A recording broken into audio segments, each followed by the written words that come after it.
आलमी इमदाद न मिलने पर पाकिस्तान में नए अलमिये का खदशा, क़यामत टूट पड़ेगी। वज़ीर आज़म शहबाज शरीफ ने मुतासरीन सैलाब के लिए आलमी बरादरी की इमदाद नाकाफ़ी करार दे दी। अकेले नुकसान बर्दाश्त नहीं कर सकते।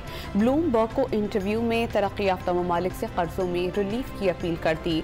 वज़ीर आज़म कुछ देर में अक़वाम मुत्तहिदा की जनरल असम्बली से खिताब करेंगे। सैलाब के बायस IMF पाकिस्तान के लिए शराइत में नरमी पर आमादा, कर्ज की अगली किस्त का हजम बढ़ाने की यकीन दहानी करा दी। आलमी बैंक से भी $2 अरब मिलने की उम्मीद। अक़वाम मुत्तहिदा ने पाकिस्तान के कर्जों में रिलीफ की अपील कर दी। सैलाब से $30 अरब का नुकसान हुआ।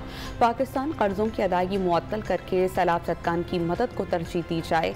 आलमी इदारे ने पॉलिसी मेमो तैयार कर लिया, पाकिस्तान से शेयर किया जाएगा।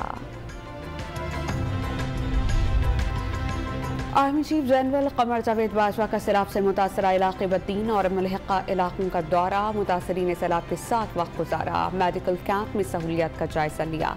रिलीफ सरगर्मियों में मसरूफ जवानों से मुलाकात। चीफ जस्टिस सुप्रीम कोर्ट ने सियासी क़यादत को मुल्क में इस्तेहकाम के लिए मुज़ाकरात का मशवरा दिया। कौमी और पंजाब असम्बली के मामलात पर कानूनी फैसले दिए गए। जस्टिस उमर अता बंदियाल का इंटरनेशनल जुडिशल कॉन्फ्रेंस से खिताब, बुनियादी हुकूक का तहफ़्फ़ुज़ यकीनी बनाने का आज़म।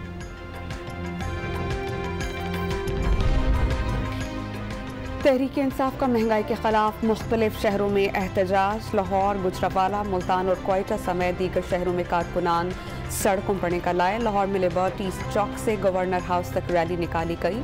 यास्मीन रशीद के क़यादत में कारकुनान की बड़ी तादाद में शिरकत।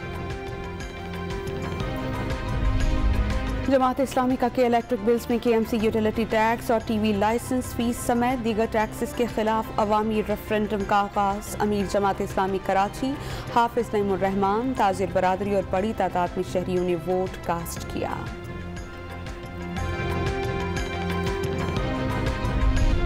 और इंग्लैंड के पहाड़ जैसे हदफ के ताक़ुब में पाकिस्तान की इब्तदाई बैटिंग धोखा दी गई। बाबर आजम 8, रिजवान 8, इफ्तिखार 6 और हैदर 3 रन्स बनाकर चलते बने।